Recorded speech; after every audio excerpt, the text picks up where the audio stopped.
Good evening and thank you for joining us. I'm Adam Seibel. There was a memorial service this afternoon for the 19 undocumented immigrants killed on May 14, 2003. The memorial service was at Fleming Prairie Road and U.S. Highway 77. That's where the 19 undocumented immigrants died 20 years ago last Sunday.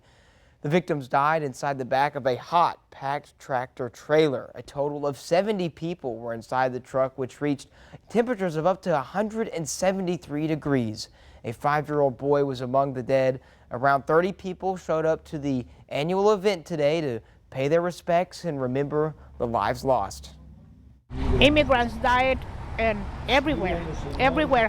Like right now, I'm worried about all immigrants trying to be here because they closed the border, and they separate, and they don't care how they come in. There was a priest on site who led the memorial, and there were even some of the family members of the deceased who were present for this annual event to remember that tragic day. And you can actually watch the full interviews with both of the event organizers posted on our YouTube channel, Crossroads Today, those interviews in both English and Spanish. So this brings us to your viewer poll this evening. You can scan that QR code on your screen to vote now. Have you attended any of those memorials over the years to remember the lives lost? Looks like 10% say yes, you have been to one of those, and 90% say no. Thank you for voting. We want to hear from you. Come to crossroadstoday.com/vote to participate. The Palacios Preservation Association hosted a rally at the Luther Hotel. Houston's Heritage Society joined the group and toured Palacios as well. They discussed the importance of the Luther Hotel and why the demolition should not happen. The administrator of the Luther Hotel's owner's estate told lawyers she was not aware of any demolition. Annie Finley Jones says Mrs. Jones was firm in her belief that the Luther Hotel should not be demolished by the family and that the hotel should be sold to the buyer with the best offer. Surprisingly, she said she wasn't aware of any attempts to demolish the hotel. The next step in the process is a hearing scheduled for Wednesday, May 24th. Now to the debt ceiling, a deadlock and possible default disaster in less than 2 weeks. Negotiations came to an abrupt halt on Friday when House Speaker Kevin McCarthy said it was time to pause the talks.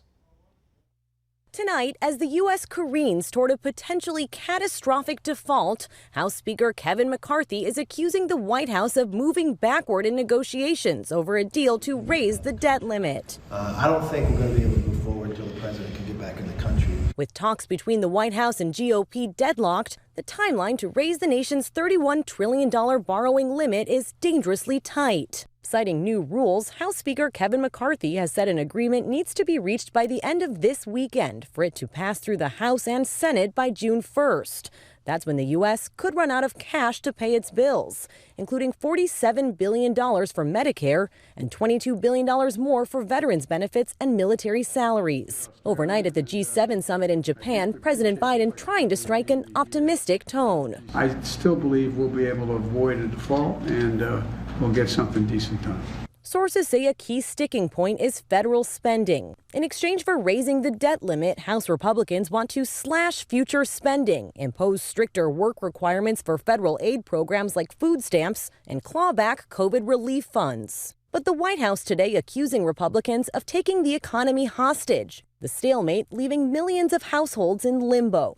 I've been losing sleep over it, and that's for sure. 64-year-old Susan Prail Meacham worries a default would delay her monthly Social Security check. We're being treated like numbers to be legislated or just totally figures on a page. And we're human beings and we're doing the best we can with what we've got. Progressive Democrats are pushing for President Biden to invoke the 14th Amendment, which would essentially allow the government to ignore the debt limit and keep paying its bills. The president hasn't ruled it out, but sources tell us his senior advisors say it is not a viable option because it would face legal challenges. Elizabeth Schulze, ABC News, Capitol Hill. All right, it's time to talk weather on this Saturday night. We're going to go ahead and check in with First Warn Storm Team meteorologist Howie Gordon to see what the rest of your weekend will look like. Howie? Thanks, Adam. So for the most part, we're staying on the dry side. We had some light showers this morning. Can't rule out a couple, maybe light scattered showers at best, mostly staying on the dry side with this boundary pushing through. Most of that activity taking place down to the southwest and off to the northeast. And yeah, for the most part, avoiding us here in the viewing area. Just look at our winds. Yeah, winds on the even lighter side compared to earlier this afternoon. We'll drop down to 69 overnight, mostly cloudy. I'll put a light chance, 20% for some rain activity, but we're going to eventually see some sunshine and warmer days. We'll talk more about that coming up in just a bit, Adam. All right, thanks, Howie. Victoria Parks and Recreation has reopened some areas in and around Riverside Park as the Guadalupe River begins to return to its normal level after all that rain we had last week. Red River and Bluff Streets are reopened along with the RV Park and McWright Drive between the Memorial Rose Garden and Riverside Golf Course. So that brings us to our current river flood warning posted for the crossroads from the National Weather Service. In Victoria and Calhoun counties, a river flood warning in effect until further notice for the Guadalupe River near Bloomington. And a stunning development in the case of a newborn baby girl abandoned in the Georgia woods. The case made national headlines 4 years ago. Her alleged biological mother now a suspect appearing before a judge today, accused of dumping baby India within hours of her birth.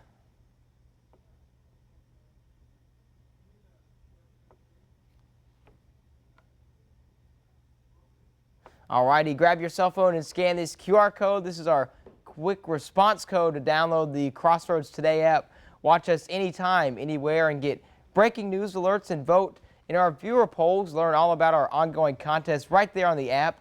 You can also submit news tips and photos.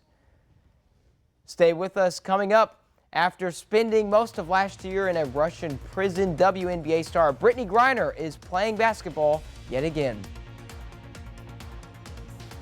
We're hanging on to some moisture and some cloud cover, but eventually that high is going to move in, clear out the skies, and deliver some sunshine. We'll talk about it in just a little while.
President Biden taking center stage at the G7 summit in Japan, just hours away from a crucial meeting with President Zelensky of Ukraine. Zelensky getting the red carpet treatment after arriving in Hiroshima today, going one-on-one with a slate of world leaders. It's coming just 24 hours after Biden gave the green light to training Ukrainian pilots on American-made F-16 fighter jets after months of opposition. Tonight, President Biden on the world stage, meeting with the leaders of Australia, India, and Japan, the so-called Quad Security Coalition, focused on countering China's power in this region. Later, Biden will meet with Ukraine's President Vladimir Zelensky, the Ukrainian leader arriving in Japan aboard a French government plane, his trip announced just the day before for security reasons. And as he landed, Zelensky tweeting, "Peace will become closer today." His presence here is heavy with irony. The G7 was once the G8, but Russia is no longer welcome after its 2014 seizure of Crimea in Ukraine. Zelensky got right down to business, holding talks with several summit leaders, meeting with key allies who all see Ukraine's struggle as a fight for Europe's security too. French President Emmanuel Macron. We will be here till the very end. Italy's Prime Minister Giorgia Meloni and Britain's Rishi Sunak. A crucial meeting, Zelensky sitting down with India's Prime Minister Narendra Modi. The leader of the world's largest democracy has refused to condemn Russia's invasion of Ukraine, and he's one of the few leaders who's actually hosted Vladimir Putin. But the big headline so far, President Biden's major reversal now allowing Ukrainian pilots to be trained on American-made F-16s after opposing the idea for months. He's now opening the door to allowing NATO allies to transfer their F-16s to Ukraine. These fighter jets have long been top on Zelensky's wish list. I'm very happy. Thank you very much. Thanks our partners. It really will help our society, our people. After spending most of last year in a Russian prison, WNBA star Brittany Griner is playing basketball again. Griner played well in Los Angeles last night, where her team, the Phoenix Mercury, took on the Los Angeles Sparks in the team's opener. Griner scoring 18 points, but Phoenix did lose 94-71. In February last year, Griner was detained at Moscow's airport when Russian authorities say they found vape canisters with cannabis oil in her luggage. She was later jailed on drug charges, but she was released in December in a high-profile prisoner swap between the U.S. and Russia. The last time Griner played in a WNBA game was in the 2021 finals, more than 570 days ago. Police say a man in Utah killed 3 members of his family and then confessed to 911. It happened Friday morning in the city of Layton, where police say 34-year-old Jeremy Bailey called police to say he had just killed his wife and his in-laws. The family's 3 dogs were also killed. Bailey told police there was a brief argument earlier in the morning, but did not say what it was about. He was taken into custody without incident. Now to the war in Ukraine, and a top Russian official warning of Western countries of colossal risk if they supply Ukraine with those F-16 fighter jets. And on the battlefield, the head of a Russian-supported paramilitary group now claiming his forces have taken control of the eastern city of Bakhmut. But tonight, how Ukrainian defense officials are responding to that claim. Tonight, Russia's response, calling that move to supply Ukraine with F-16s an escalation, adding Western allies providing the jets would be taking, quote, colossal risks. And while Ukraine's President Zelensky garners support abroad, his troops back home advancing around Bakhmut. New video emerging of a Ukrainian assault battalion storming Russian positions to the south of that eastern city. A frenetic firefight with Ukrainian troops clearing Russian positions. That operation led by this commander. We outplayed the Russians, he tells me, with military maneuvers they didn't expect. Our team's shown spent shell casings and other remnants of that very battle. These American-supplied armoured personnel carriers were used in that Ukrainian assault near Bakhmut. That one suffered minor damage, but check out this one. It was hit by an anti-tank missile. Miraculously, the 2 crew inside survived. Inside the actual city, a different story. Bakhmut. Putin's longtime ally, Yevgeny Prigozhin, saying his private army, the Wagner Group, now holds the entire city. Bakhmut, Putin's target for months, a stepping stone in his quest to seize all of Ukraine's eastern Donbass. For more on today's news stories, come to crossroadstoday.com. You can also see that full interview with Mac Perez, chief meteorologist, and a representative from the National Hurricane Center. You can also submit those birthday wishes, and you can submit a local military hero so we can recognize them. What's in store for the rest of the weekend and the rest of the week? Well, we'll talk about it straight ahead.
All right, so yeah, cloudy for a couple days. We saw a lot of sun yesterday, few peaks today, a lot of cloud cover. We're going to see a little more of that next day and a half or so. But then those clouds are going to part. Indices will be pushing up later on in the week. We can see 100 to 105, but the sun is going to come out for most of the week, and that is going to add to our temperatures on the increase, on the incline, if that makes sense. All right, today made it up to about 86, a little cooler than what we're supposed to be. We did see only 1/100 of an inch of rainfall, so not a lot, but yeah, just a little slight drizzle here and there. We've been as warm as 96 back in 2003. All right, now, little moisture in the area. We could see some coastal fog here and there. Overall, not looking to be too bad. When the high starts to move in a couple days from now, that might trap some more moisture. Then we can start to see that fog problem again, but visibility's getting taken down. Here's a look at our radar. Very similar to just a couple hours ago. We got activity taking place off to the northeast and activity taking place for the most part off to the southwest. Really in the viewing area, yeah, rain staying few and far between. Really just random light showers, if that, throughout much of the viewing area. Again, most of the activity not taking place here in the crossroads. All right, here's what we are having taking place. That's our dew points, our humidity levels, our moisture levels in the 70s. We know when we get to be about 60, 65, they get to be unnecessary and uncomfortable. And here we are pushing 73, 74 in some spots. All right, winds, yeah, 10, 12 mile per hour winds earlier. Right now, just sitting around 5 miles per hour, even though that boundaries in the area, just really not spiking up our winds, and at best our winds staying on the lighter side, especially when high pressure moves in the next couple of days. But here's our boundary kind of sitting right over us. There's moisture, there's a little energy from the sun being saved, and we get the lift with the boundary, but really not bringing too much.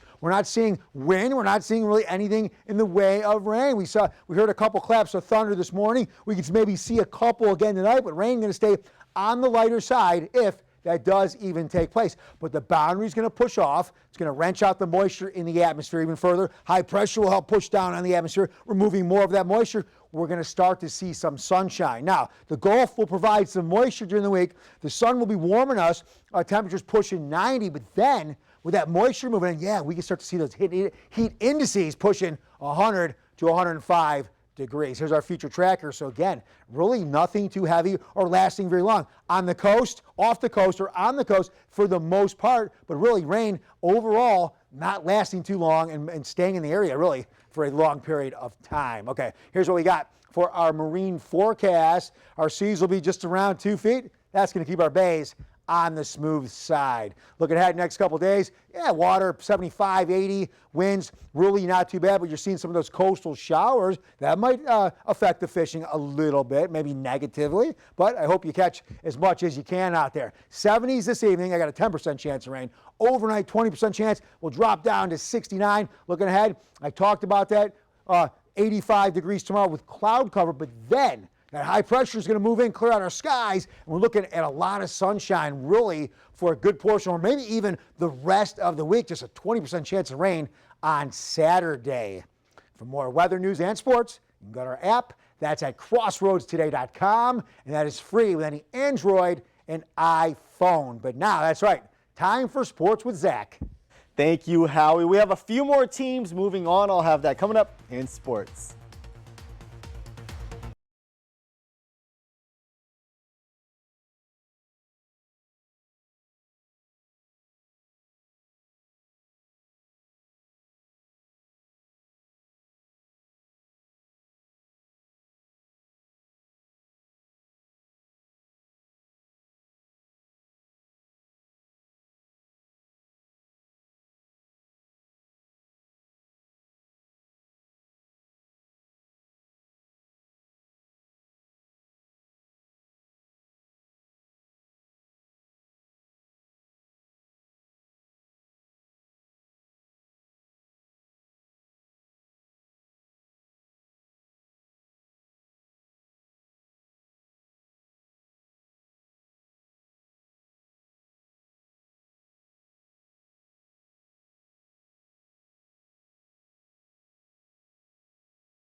In shocking fashion, Hallettsville softball was eliminated by Santa Gertrudis, but the boys just won't stop. 2 outs in the 7th, game tied at 5. Jorian Wilson with the huge 3-run homer to give Hallettsville a late 8-5 lead. He gets mobbed at home plate as they go on to win 8-5. Next up, they get Corpus Christi London Pirates for a 1-game winner-take-all showdown this Thursday at 7 p.m. in Kennedy, Texas. Another school moving on after beating the Weimar Wildcats today is Shiner baseball. Next up, they get Mumford. Game 1 this Wednesday at 7 p.m. All games will be at LaGrange High School. How's this for a storyline? In baseball, Shiner eliminated Weimar, and the girls of Shiner move on to play Weimar on their side of things. District rivals should be exciting. The 8th-seeded Miami Heat continue to shock everyone, and part of that thanks to Grant Williams, who poked the bear that is Jimmy Butler. After that altercation, Butler will help lead the way to the Heat's late come-from-behind victory that saw them in the game on a 26-9 run. The Heat are now leading the series 2-0, but according to ESPN, the Celtics are still favored to win. Altuve's back and the Oakland A's in town. Astros trying to handle a little bit of business. He collected a hustle double and driven in a few batters later, and Bregman reaches King Tuck, continued his reign of dominance at the plate to make it 2-0 in the 8th inning, all tied at 2 apiece.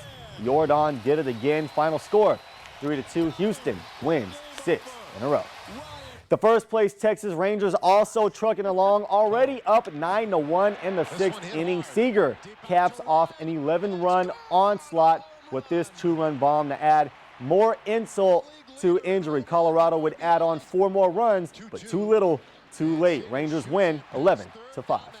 In the PGA Championship, round 3 has concluded. Corey Connors with the putt for par. He's going to finish at even and -5 overall. Brooks Koepka is going to finish at -4 on the day, and Bryson DeChambeau had a couple of tough misses at -3 overall on the day. Other scores, Justin Rose -2, and Scotty Scheffler had a rough day at +3. And a local high school hosted an open house yesterday to unveil its new esports lab. It's Calhoun High School in the process of building an esports and gaming club. This lab has been in the works since 2019 and was slowed due to COVID-19. The entire setup is brand new and includes 20 computers, keyboards, mice, monitors, gaming chairs, and a whole lot more for a total of $60,000. The man that put it all together, Andrew Camacho, said it has been amazing to see something like this come together, but the job isn't done. And earlier this afternoon, Industrial eliminated from the playoffs, and the Lakers now down 3-0. When teams are down 3-0, they are 0-149. Adam, back to you. All righty. Thank you, Zach. Stay with us. Coming up, SpaceX launched a Falcon 9 rocket today loaded with satellites.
SpaceX launched a Falcon 9 rocket today loaded with satellites. The rocket lifted off shortly after 6 this morning from Vandenberg Space Force Base in California.